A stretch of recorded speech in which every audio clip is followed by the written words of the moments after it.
বন্ধুরা, আজকের গল্পের নাম ছায়ামূর্তি। গল্পটা সত্যি নাকি কল্পনা সেটা জানে না কেউ। তবে যারা এই রাস্তা দিয়ে রাত 12টার পর হেঁটেছে তারা আর কখনো ফিরে আসেনি। রাহুল নামের এক যুবক গ্রামের এক বন্ধুর বাড়িতে দাওয়াতে গিয়েছিল। গল্পগুজব করতে করতে অনেক রাত হয়ে যায়। বন্ধুরা তাকে থাকতে বলে, কিন্তু রাহুল ভাবে এত ভয় পাওয়ার কিছু নেই, আমি তো ছোটবেলা থেকেই নির্ভীক।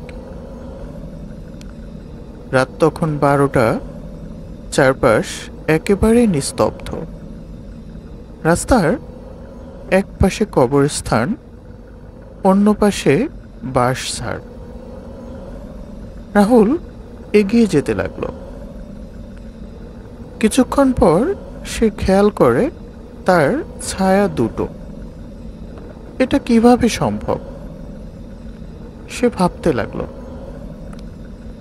একটু ভয় পেলেও সে ভাবল হয়তো চাঁদের আলোতে এমন দেখাচ্ছে। কিন্তু হঠাৎ করেই একটা ছায়া তার পেছন থেকে লম্বা হতে থাকে। রাহুল থমকে যায়। সে ধীরে ধীরে পেছনে তাকানোর চেষ্টা করে। ঠিক তখনই একটা ঠান্ডা বাতাস তার ঘাড়ে স্পর্শ করে। কে কে সেখানে? রাহুল ফিসফিস করে বলে, কিন্তু উত্তর আসে না। আচমকা ছায়াটি রাহুলের সামনে এসে দাঁড়ায়। রাহুল আতঙ্কে চিৎকার করতে যায়, কিন্তু তার গলা দিয়ে কোনো শব্দ বের হয় না। পরদিন সকালে লোকজন রাস্তার পাশে রাহুলকে অচেতন অবস্থায় পড়ে থাকতে দেখে। সে বেঁচে গেলেও তার মুখ থেকে একটা কথাও বের হয় না। তার চোখে এক ধরনের ভয় স্থায়ীভাবে গেঁথে গেছে।